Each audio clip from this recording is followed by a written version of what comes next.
Pangutanan ako, Pastor, bahay ba sa Mateo 16-18 ba? Okay, daghang salamat. Okay, padayon. Mao ba kini ang iglesia naggutan ni Pablo sa Roma 16-16? Okay, daghang salamat niya na. Hinahinaya imong monitor igsoon kay ako nabantayan ga monitor ka unya ulahira ba ang mao nga punto niya na basig malibog ka. Concentrate lang ka sa imong cellphone anyway mabati man nimo ang akong tingog. So diri ka sa pangutanas Mateo 16:18 kung kaning Mateo 16:18 mao ba ni ang gisgutan sa Roma 16:16. Ang akong tubag mao ni sa Mateo 16:18 nga gihisgutan og iglesia nga wala nganli mauna ang Roma 16:16 nga wala gyapon nganli kay ang Roma 16:16 di man nato na matawag og proper noun kay kung imong basahon diri common noun man na siya small letter. So laktod nga pagkasulti naghisgot og iglesia ang Mateo 16:18 walay ngalan nga proper noun.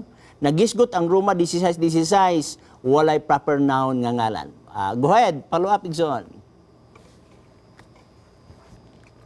Go! Sa ikaduha nimo nga pangutana. Oh. Akong pangutanan nako. Kini din ang iglesia, kini ang Mateo 16:18 na natukod ani o wala pa. Okay, daghang salamat niya na. Kanang Mateo 16:18 igsoon, ayaw pagunahuna nga building na siya. Nga moingon tag natukod naman na o wala pa. Ang Mateo 16:18 nga word nga iglesia gikan sa word nga Greek word sa kopya sa original nga ekklesia.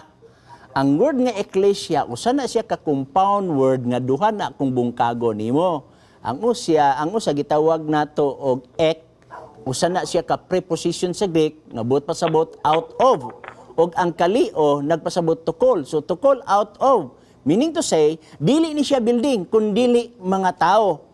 Atong panahon na igsoon na nay mga tinawag si Kristo nga mga tao igsoon. Okay? Padayon igsoon. Okay, kay kining iglesia ko ni Kristo.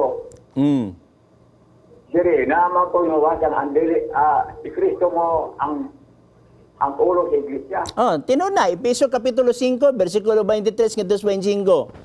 Si ang Dios mo ang ulo ni Kristo, si Kristo mo ulo sa iglesia. Unya ang lalaki o ang bana mo ulo siyang asawa. So unsa may problema na igsoon nga ang word nga iglesia mga katawhan man, therefore ang ulo or ang leader sa katawhan mao man si Kristo kay si Kristo mo'y ulo sa iglesia ug ang word nga iglesia gikan sa Greek word nga ekklesia meaning mga tao. So therefore si Kristo mao ang leader sa mga tao nga mga tinawag.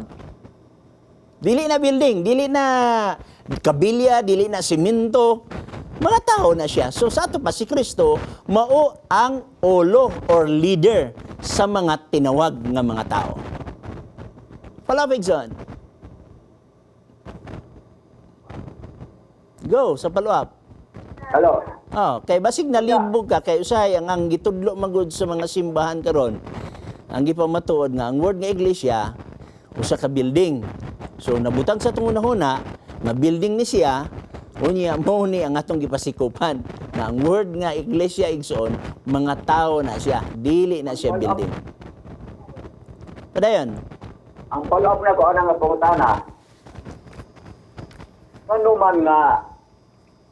man wala ang nganli ang simbahan sa Adventist ug iglesia ni Kristo. Nganong wala nganli ang Adventist o iglesia ni Kristo. Igsoon, ingani igsoon.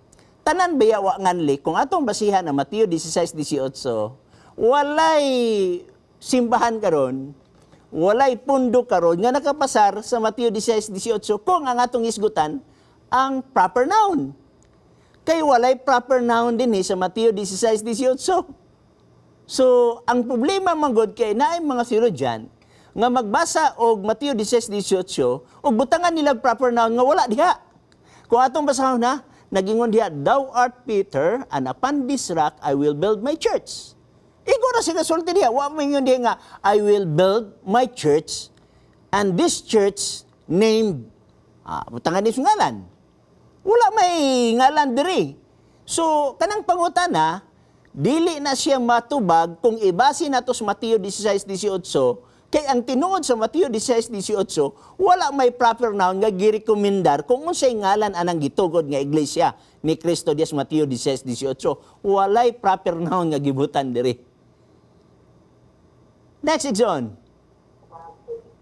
Akong pangutana, follow up na ko sa pangutana. Okay.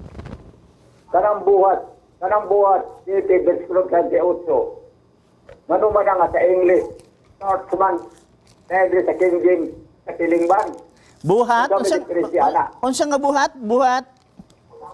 City 38. City 38? Oh, Atong basahon ha? Ang City 38 sa buhat mo ni gingon. Mo kini siya ang didto sa katilingban sa Kamingawan uban sa manulunda nga misulti kaniya sa bukid sa Sinai ug uban sa atong ginikanan ug mooy midawat sa buhing mga pulong aron kita ihatag kanato.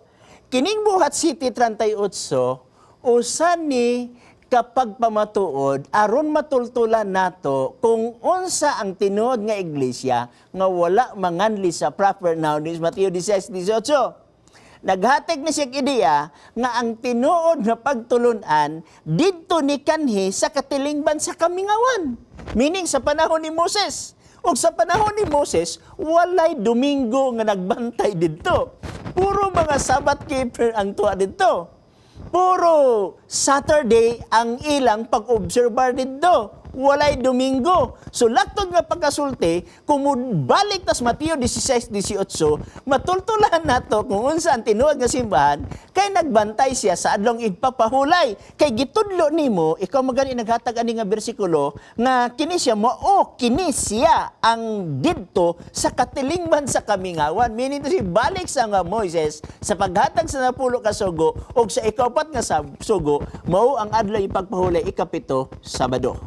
So nagtudlo og ilahan na nigsoon. Okay, Igsoon, katapusan nimo pangutana kay daghan na kay kag pangutana taas-taas sad tagaan na tong panahon ng uban. ang katapusan ako nga pangutana, mauni, unsa may kalainan sa iglesia, ibutan nato, iglesia nga tao sa Biblia o sa iglesia din ni Manalo. Igsoon na nakabalo na magida mismo ang publiko nakabalo man nga 1914 ang iglesia nga imong gisgutan nga Manalo. O ang uban usab. Pero bueno, nagsignal ang atong kauban nga adunay gamay nga technical nga problema igsoon, mobalik ta karong tudtod.